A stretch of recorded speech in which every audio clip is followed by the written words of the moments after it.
So this is the Endgame D-Tide preset intro video, where I go over the 10 preset teams you can make for D-Tide that doesn't cannibalize each other. You can use other people's guides. However, if you're going to use multiple guides, then you're probably fucked.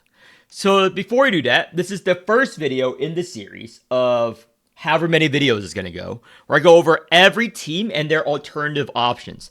Now, what do I mean? Why do I mean that if you're following other guys and you're following multiple guys, you're fucked? Well, the thing about D-Tide Endgame is once you clear on any team, let me just do this alert one, it locks out the wheels, the posse, and the units for the rest of the D-Tide. So you cannot reuse wheels, you cannot reuse posses, you cannot reuse shit. So you have to make 10 unique teams that don't use this. You can't use the same unit for your 10 teams. You can't use the same fucking wheel for your same team. So, again, that means if you're making 10 teams, you need 10 times 2 a unit times 40. It's a fucking shit ton of fucking wheels. Sorry, I'm playing this as well. I can't think straight right now. I cannot think straight. 8 times 10, 80. You need fucking 80 fucking wheels. You need fucking 40 units. Because, here we go. We cleared. And now when we do another wave, that team is locked out forever. You cannot reuse any of these units. You cannot reuse any of these wheels. You cannot reuse this posse. So that's why when you're making your 10 D-Tide teams, your 10 endgame teams, you need to do the bare minimum or whatever you need to clear and make unique teams. You cannot follow all those dog shit guides who said to put thighs in everything. If you could put thighs in every team, then every team would just be meta unit plus thighs. So you need to use your resources and allocate them smartly, which is what I do for D-Tide coaching, unlike other garbage fucking people. So that's the purpose of these preset teams. You can make your own teams, but I made these teams to copy what I run exactly.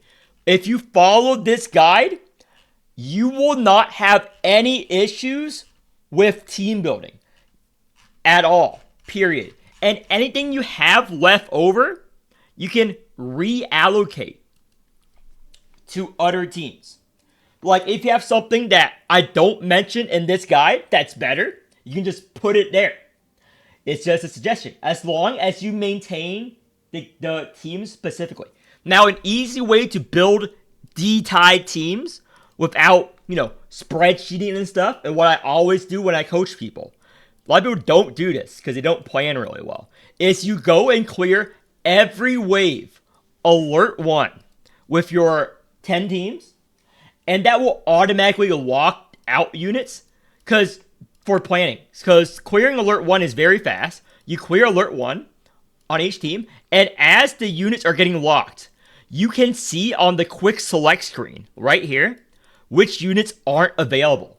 So you can use this to know that what units you have left, what units you can use to build the next team. Now, alternatively, you can clear all 10 waves, alert 1, the easiest difficulty on your 10 teams, and what you have left over for the last wave, you can make a mental note, okay, I have actually this unit unused. And then you can go to the wheels, for example. Let me go build another team. You can go to the wheels and say, okay, this wheel is already used up. This wheel isn't. So you can scroll for the list as soon as you're done with your 10 clears. And you go, okay, I cannot use these wheels, but all these wheels are free. And you go back and look at your teams that have cleared and think yourself, so what are the weakest teams? How do I make the weak team stronger? You grab your unused wheels and you reset and you put them in. And then you clear alert 1 again. And then you plan again. This is something every player should do to save time rather than do all the things and, play minimum strength, the lowest difficulty, clear everything, it walks everything out for you, and you can plan out. Or you can just use my guide. So that's an easy way to build your fucking 10 teams. That's what I do. That's what I do when I came up with these 10 teams. To not fucking reuse wheels. So, let's get started on explaining what each wave is. So, this video is just going to be me explaining. The next videos are going to be me describing how to use each team in my preset whatever. So, wave 3 is a straight to boss wave. So, that means these units, you cannot put exploration units here. By cannot, I mean if you put exploration units here, you're a fucking idiot. You're a fucking idiot.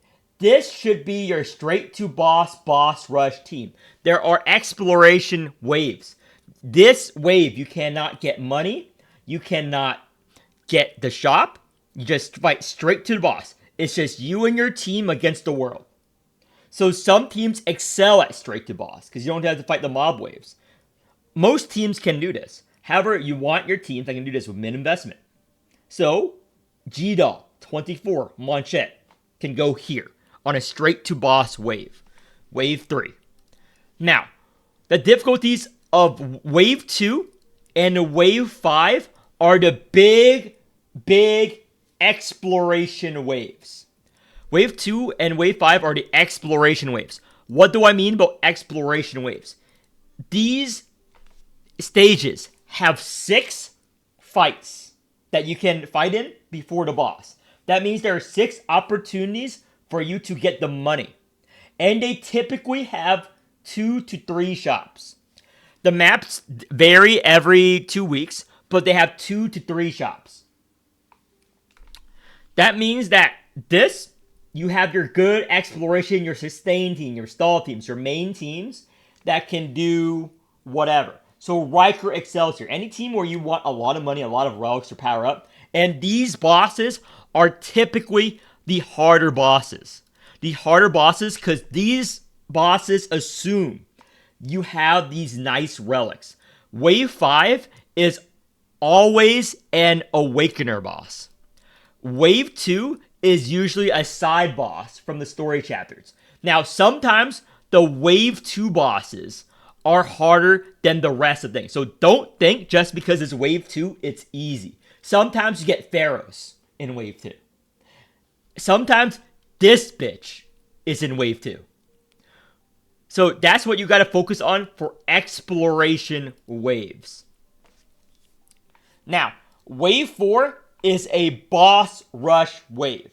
That means it's 2 elites and a boss. So you don't need money that much. You are going to get free relics after you beat each elite. And then there's one shop, the heal boss. So Wave 4, it's also varying difficulties. Wave 4 can be the hardest wave that D-tied or the easiest. Just because it's a boss rush wave doesn't mean it's hard. Because again, Wave 4 is varying difficulties, but Wave 2 and Wave 5 are generally, consistent difficulties level. What is Wave 1? Generally, with exception of Blester this week, which is harder than usual, is the easiest boss wave in general.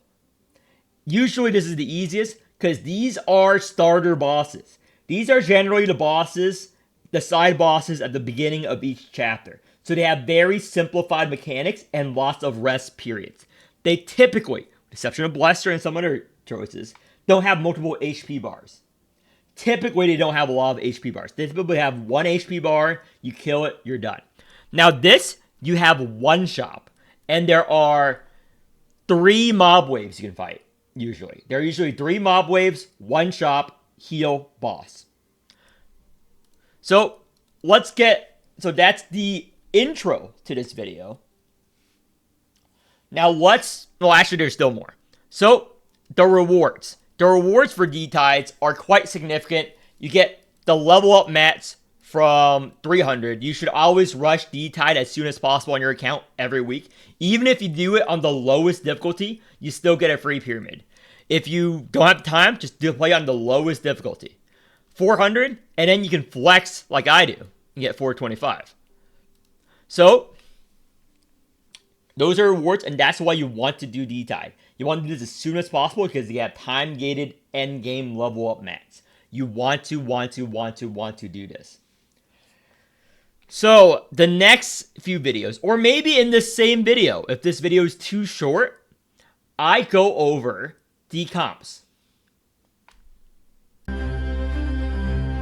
Locked in the D-Tide, spinning away. Standard pulls vanish, night bleeds to day.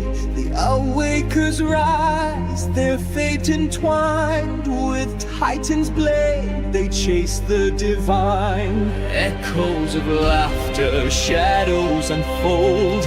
Dissolution whispers, dark and cold. Lovecraftian horrors claw at my soul. Still I spin, still I roll. Wheel jails closing, no escape. Pity's laughing in my face. Trapped in the banner, time stands still. Rolling, rolling against my will. Wheel jail grips me tight and cruel. A prisoner of endless hopes.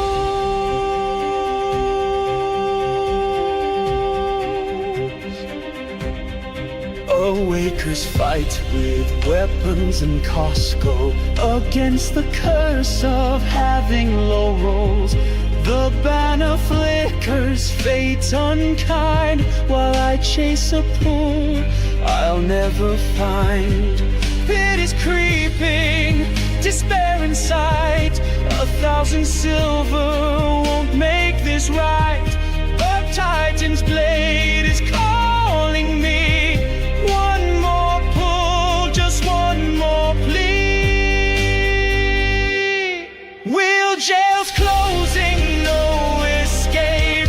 Pity's laughing in my face. Trapped in the banner, time stands still. Rolling, rolling against my will. Wheel jail grips me tight and cruel. A prisoner of endless pull. The cycle turns, the monsters wake. The banners fade, the hope I take. One last roll, let fortune smile, or let me drown in wheel jail.